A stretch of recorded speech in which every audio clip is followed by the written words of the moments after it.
HipHopSince1987.com.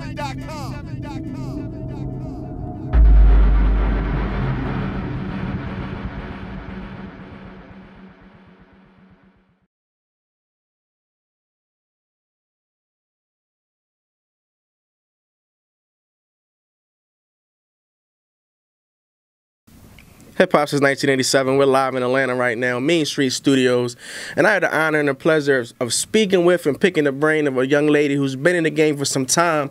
And quite honestly, if you don't know her face and you're in the blogger sphere or you do anything written in the hip hop world, you ought to be ashamed of yourself. She goes by the name of Julia Beverly. How you doing today? I'm good. Now, for those who may not know, as I just gave mention to, you've been contributed in the hip-hop world for some time. You're one of the founders, or the founder, of Ozone Magazine. For those who don't know, Ozone Magazine was the first magazine highlighting hip-hop and artists in the South. So talk to me a little bit about your journey and how you started your magazine. I actually started as a photographer, and that was always my passion, was photography, shooting like concerts and different events. And originally, Ozone was going to be like a portfolio, like showing off my work and hopefully, you know, getting a job somewhere else. And it didn't happen that way. It ended up that Ozone kind of came along at the right place at the right time. And at that time, you know, the South was really on the come up. There were a lot of artists that were kind of building an underground movement that hadn't really been exposed yet. You know, the Young Jeezys, the Slim Thugs, the Rick Rosses, guys like that were building a fan base, but nobody, you know, on a national level really was aware of it yet. So we kind of played a role in breaking a lot of those artists and, you know, kind of shining a light on the movements that were happening in the South. Now, how did you fall in love with hip-hop? When you were coming up in the world, did you have a love for hip-hop? Is this something that you grew to love later on in life? When did you actually find a love for hip-hop, and when did you decide that you wanted to capture moments in hip-hop and document them? Originally, it was Outkast that first put me onto hip-hop. I was kind of more into the, you know, Nirvana, Pearl Jam, stuff my friends were listening to in high school, and I had an art class with the guy who sat next to me that would just play Outkast, like, on repeat constantly, and it was like, you know, what is that? It's kind of dope. So that was originally Outkast, and Tupac was kind of my original, you know, introduction to the world of hip hop. And as I started shooting concerts and things like that, I just always loved the interaction between the crowd and the artists. So that was what really made me like fall in love with hip hop, was just seeing artists perform live and kind of that connection. But I've always been into like a wide variety of music. So originally, when Ozone started, it was very, we were based in Orlando. That's what Ozone stands for. And Orlando is a very diverse city, so you have a lot of Caribbean people, you have a lot of Hispanics. So originally, Ozone was like all genres of music, like any type of concert that came to town. But at the time, you know, Southern rap was really, that was the movement, like that was what was happening. And so we kind of gradually started covering a lot more of that, and that put me on to a lot of artists I had never like heard of. Even, you know, we're talking about the Pimp C book, even like UGK, that was never something that was on my radar, you know, growing up in Orlando, until I started getting into the magazine. And then I started learning about the whole history and you know, all the groundwork that had been laid in order for the new, you know, the T.I.s, the Lil Boosies, like the guys like that. The groundwork was really laid like long before they even came into the picture. So it was kind of interesting for me, you know, being sort of a historian or a journalist, to kind of go back and learn like what had happened, you know, to prepare music fans for what was coming out next. Well, it appears that your journey with Ozone prepared you for what you're doing now. As you just gave mention to, you recently put out a book, Sweet Jones. Mm-hmm. Is the life, it talks about the life of Pimp C. Mm-hmm. Why Pimp C? What was it about Pimp C's journey or Pimp C's career that made you decide you wanted to document his life? Well, I knew Pimp. He was a friend of mine. And I just felt like he was such an interesting character. Like anytime you hung out with him, it was just going to be like a crazy adventure. And so I had the idea after he passed, you know, that I felt like his story was not very well documented. Like, and part of that was because of him, because he wasn't real big on doing interviews, and you know, so there would be a lot of kind of the myth of Pimp C. Like a lot of people have heard these stories and rumors, but no actual facts. And I just thought he had a real interesting story. And so when I first had the idea, I sat down and talked to his mom, who was actually his manager. They were very close, and his mom was just.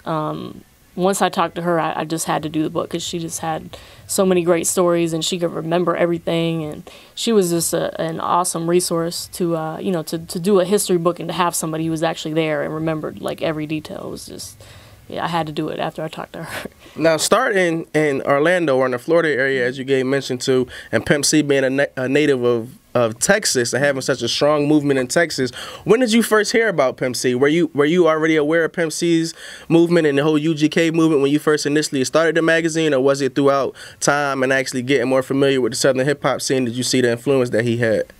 I mean, I think I didn't really understand the real scope of the influence he had till I wrote the book. But I think I was like a lot of people, because I started getting into the hip-hop industry maybe 2002, 2003, and that was around the time that he went to prison. And so I think a lot of people, you know, the kind of generation that was coming up then, we would just hear, you know, free Pimp C, and you're like, who is Pimp C? Why should we free him? You know, so I think that Ozone kind of played a role in letting the new generation know like who he actually was. And he was a contributor to our magazine. Even while he was in prison, he did like a monthly, you know, he'd write in, and we would scan the sheet and just include it in the magazine. And that was really my first exposure to him was while he was in prison. We started doing a section, it was actually called Prison Diaries. So we had different people write in. We had like C. Murder, I think, was incarcerated at the time. We had different, you know, people in prison who would actually write a letter to our readers. And the Pimp C letter that we wrote the first time, like, we just got such an amazing reaction to it. I was like, wow, people really want to read about this guy Pimp C. So, I mean, if Ozone taught me anything, it was that people love to read about Pimp C. So it only made sense to turn it into a book and, you know, a long format. Now, I know it's something like 700 pages, so it's a lot of details in the book, and I was able to briefly glance the book earlier today. Mm-hmm. Talk to me about some of your favorite stories or some of your favorite memories in writing the book, you know, some memories that you may have come across, like, dang, I didn't know Pimp C had this dark side, or this is a very interesting story. Give us a few stories that really stick out in your mind. Oh man, there's so many. Let me think of a good one. I mean, there's a lot of real heavy stuff. There's a lot of like, for example, I'll give you a lighthearted example and kind of a dark, like not dark, but like a heavy example. On the heavy side, we talk a lot about the Rap-A-Lot versus DEA situation, which people don't really understand how that relates to Pimp C. I didn't know that related to Pimp C until I actually did the research, but at the time when he was arrested, he didn't want to go to trial because of the atmosphere in Houston at that time he was affiliated with Rap-A-Lot, who was basically at war with the local and federal authorities, and so he felt like if he went to trial that he would just be, you know, railroaded. So that was part of the reason why he actually went to prison. So we kind of talk about the whole background to that situation. And a lot of people have heard that he went to prison because he didn't do his community service, which is not exactly true. There's a little bit of truth to it, but the real reason he ultimately ended up going to prison was that he was going to be sent to a drug rehab program, which is like a 6-month program.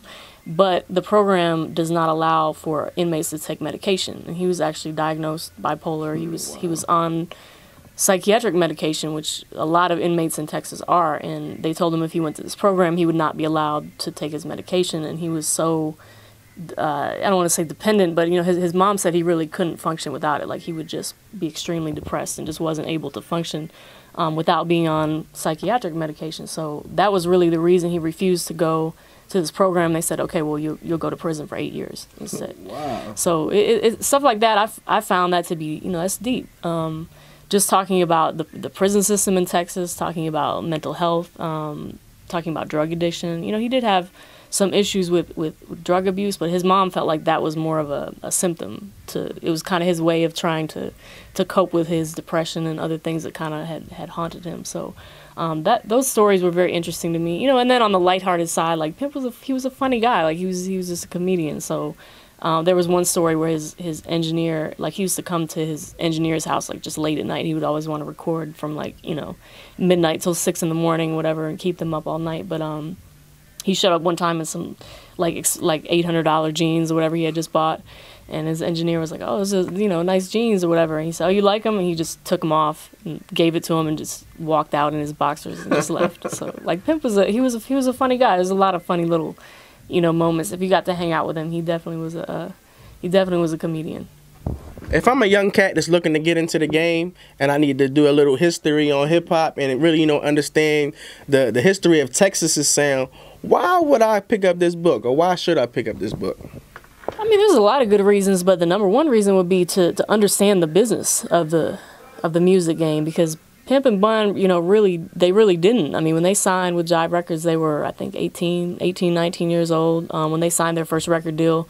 And Pimp described it as them being sheep headed to the slaughter. Like they just were completely green. They didn't know what they were doing. You know, they were actually signed to Big Time Records, which was a brand new record label. They were the first artists, so they really didn't have an understanding of what they were getting themselves into, and they didn't understand how to leverage their success because they had already sold 40,000 units independently in 3 months. Which, I mean, even today that would be amazing, but at that time, like, that was unheard of. And they didn't really understand how to use that to leverage a better deal, you know, with a major record label. So for people who want to get in the music business, you know, you have to understand the numbers, the behind the scenes workings, or you're gonna get fucked. I mean, I don't know if you could curse on here, but you're gonna get fucked. I mean, consider the fact that even after Pimp C died, UGK owes Jive Records $4 million. And UGK is a successful group that sold, you know, 500,000, 800,000 units every time that came out. So that can only be related to their contract. So if you don't understand where they went wrong, and, you know, somebody said that in one of the interviews, they said, well, the UGK story is really as much about their, you know, trials and tribulations and the mistakes they made as it is about their success. You know, it's all a part of their success. It's all a journey. I mean, they had, you know, after Pimp C died, their former manager sued his estate for $5 million. I mean, and that's something that could have been avoided if he had paid a little more attention to some paperwork and, you know, things like that. So just kind of, even with his court case, kind of, you know, in retrospect, like digging through all this paperwork, and it's easy for me to look through and say, well, he should have done this, or he could have, you know, if he had did this, things would have turned out differently. So for people who are getting in the music game, for people who are, you know, young kids in Texas, you know, Texas, 1 in 3 black men is on probation, on parole, or in prison. So if you want to avoid that trap, like, you have to understand, you have to be able to kind of go back and recreate, you know, what someone else went through and say, oh, well, he should have did this, and that's a lesson I can learn. Very true. So I think Pimp would want, you know, people to take those lessons away, both with dealing with the music industry, dealing with the you know, the criminal justice system. I think there's a lot of lessons to be learned. So where can we go pick this book up? Where can we go, you know, for our audience and viewers that'll check out this interview immediately following the interview? How can they go purchase the book? The best place is Amazon. We're working on some other, it'll be in some retail stores as well soon, but Amazon is the best place. PimpCbook.com, we'll be posting updates on there. We'll be doing a book signing tour, so hopefully coming to your city, wherever you are watching, hopefully coming to your city real soon. Instagram at PimpCbook, Twitter at PimpCbook.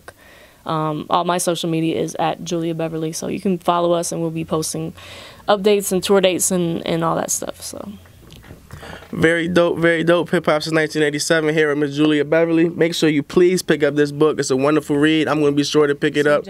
We must continue to learn about our history.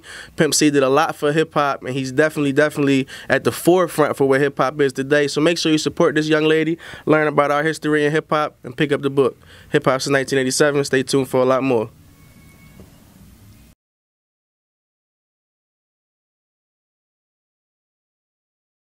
HipHopSince1987.com.